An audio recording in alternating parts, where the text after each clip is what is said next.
Well, we're back working on that turnout that goes between the line over to the switching yard and the roundhouse at the engine shop. We were working on this section of track and finished it up and drove a gold spike. But the one thing we haven't quite finished yet is putting electricity to the frog. If you recall, and you've been following along on that series, we used a metal frog from Yagas Creek, and then we completely electrically isolated it with plastic rail joiners at both ends of the frog. So there's no power whatsoever running to this section of track. It's completely dead. This is because at the frog, of course, the two rails touch. We have color-coded our wiring red and black, red for the outer rail, black for the inner rail. And so at the frog, the two rails are touching. And so you have to have some system in place to isolate this frog so it doesn't just create a short circuit. Here's a link to the show we did on that, and it also explains unifrog and isolated frogs and plastic frogs and that sort of thing from different manufacturers. But in our case, we're using a solid metal frog, and so that has to be separated electrically from the two rails so it doesn't just short out. And what that also means is a very small locomotive will lose power going through here because the wheels are not touching both rails at the same time. So back when we were building the switch, I soldered a jumper wire to the bottom of the frog. In fact, every frog on the railroad has a yellow lead going down from the frog to the wiring below so that we can rig up a system for putting electricity to that frog. And a whole bunch of the switches that you can buy commercially have a metal frog, and they have some sort of a system for tying into that, like a unifrog, which actually has a jumper wire already attached to it when you buy it. And so again, what we have is a red and black wire running all the way around the entire railroad. Red and black is typically used for your main track bus. And now we have a yellow wire coming down from our isolated frog. And so we need to have a system in place to route power to the frog when needed from either the red or black wire. So if I want to run my locomotive down through the straight track, the tangent track, that means that the outer rail, the red rail, needs to have the power going to the frog, and that will apply the appropriate polarity to the frog so a locomotive will pass straight through there. However, if I throw the switch so that I can go through the divergent route over to the switching yard, I'm going to have to reverse the polarity on this frog from the red rail over to the black rail, and then again the locomotive will pass easily through there because the polarity will be correct at the frog. But there is a device called a frog juicer which will automatically route the appropriate power to the frog. So we're going to head over to the train shop at Gardner Village and talk to Jeff. Jeff stocks all of the good electronic stuff that you need for this sort of thing. And he also knows how it works, so he can explain it and help you with the setup on it, because it can get a little daunting when you're trying to do DCC. This is a frog juicer. So a frog juicer, the concept behind this is this will provide alternate polarity to the frog, a metal frog, on a live frog switch or turnout, right? And the concept behind DCC, so just I'll hold this kind of here, I'll do this. This makes sense. The concept behind this is this has to catch the short circuit, because in essence that's what it is. If the frog is the wrong polarity, if it's not matching the stock rail or point rail, right, if it's backwards, it's going to catch that short, and that short has to be caught by this before the command station or booster sees the short.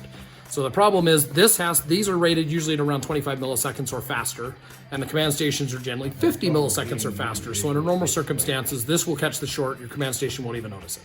So that's the general idea, right, is that this will make the frog work, either polarity, automatically, no intervention by human beings, and will work with the command stations. As soon as it sees the short, it just reverses the polarity instantaneously. on the frog. Like I said, within 25 seconds, as I think the NMRA guideline is 25 milliseconds. Yeah. Wow. So it's 25 milliseconds to flip it, and then again, this will protect your command station from seeing the short, so your command station circuit breaker won't trip. So here's our Tam Valley mono frog juicer. They say mono because you can buy these circuit boards that have several of these switches on it. You can get up to 8 switches on one circuit board if you have a lot of switches in one area, a lot of turnouts, I should say, in one area, and you need to power the frogs on up to 8 of them. You can buy one of these circuit boards that has 8 of these switches on it. It saves you a little bit of money, saves you a couple of dollars per switch if you buy a board with multiple frog juicers on it instead of just a single one like this. The hookup would appear to be diabolically simple. There's 3 connectors on the circuit board. You run one to your red bus, one to your black bus, and then the center one goes off to your frog. We're using a yellow wire for that. They're using a green wire for that. I think that'll work. Really, color shouldn't matter. Anyway, it would appear to be quite simple. All we have to do is connect our 3 wires to these 3 terminals, and that should be all there is to it. I sort of wondered if there was a polarity issue with the red and black wires. On the drawing, it shows the black wire going to the left rail and the red wire to the right rail. I couldn't see where it would make a difference, so I just hooked it up. And yeah, it seems to work either way. When I put the wiring in here, I made the wires extra long so we could hook this up just temporarily to test it. So let's go ahead and run a train through here with the board just setting up on top of the railroad. There's a 2-color LED on the circuit board that will light up either red or green depending on what route is currently selected by the frog juicer here. It's currently set to the red route. I'm not quite sure if that means divergent or tangent, but it really doesn't matter because this thing's going to manage it no matter what. If it detects the short circuit, it will simply flip the polarity and solve the problem. So the way I've got it hooked up, apparently green indicates the tangent line and red the divergent line. And since we're going through the divergent line, there it was. It detected the short circuit as soon as a metal wheel crossed the gap.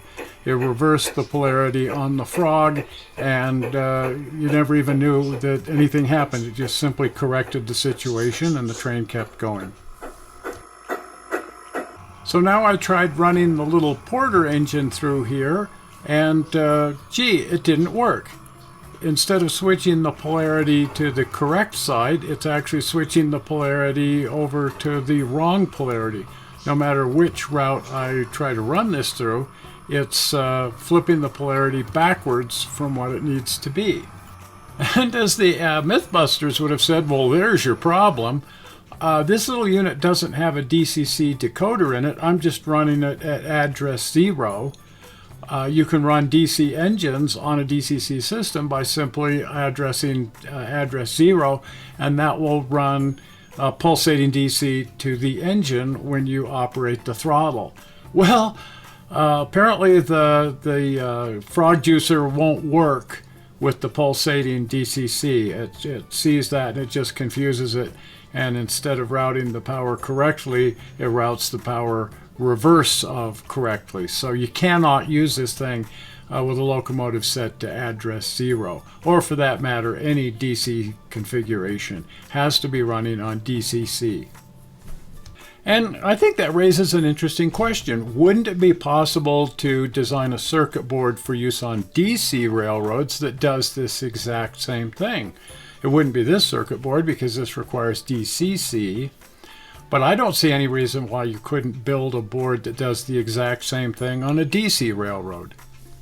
So, a good question was just asked. Dale asked a good question. Why doesn't this exist for DC trains, right? The short answer is really pretty simple. It could. It absolutely could. There's no reason it couldn't, right? The problem is the DCC stuff is basically all built against NMRA sanctioned DCC standards. So if I build an auto reverser, I have to follow certain rules. And one of those rules is what the trip current is, what the timing is, right? All that stuff is built into the rules. If I build a command station or a booster that provides track power, same thing. I've got rules I have to follow, right? Here's the problem. In the DC world, there's no rules.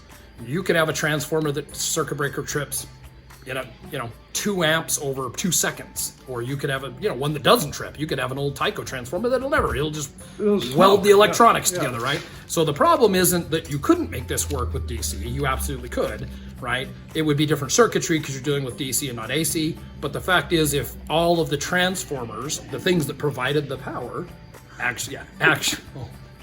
Look at you.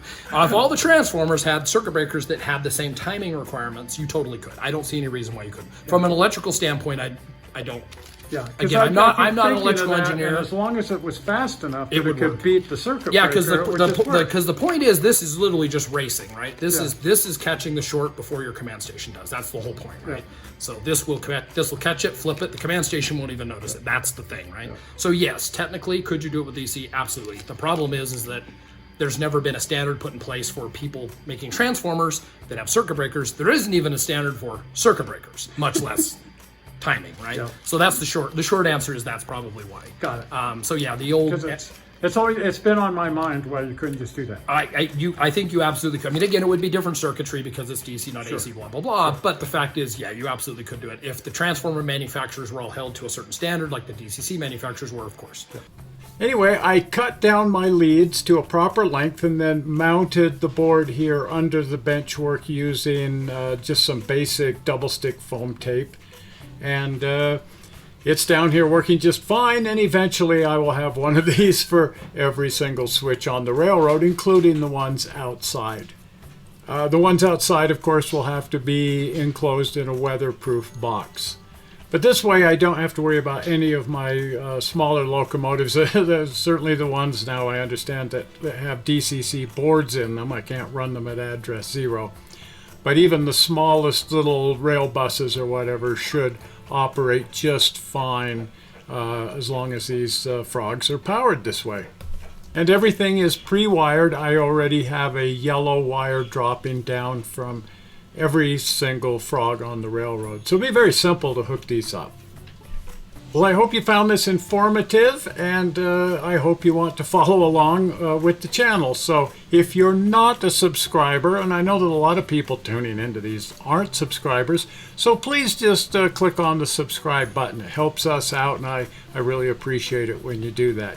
And the easy way to subscribe is to click on the upcoming blue button. Zoink! Right there, the blue button. Well, we're not sure how you found this video on the internet. We hope you didn't find it boring, and we will see you here on Sunday. We'll see you then. Bye-bye.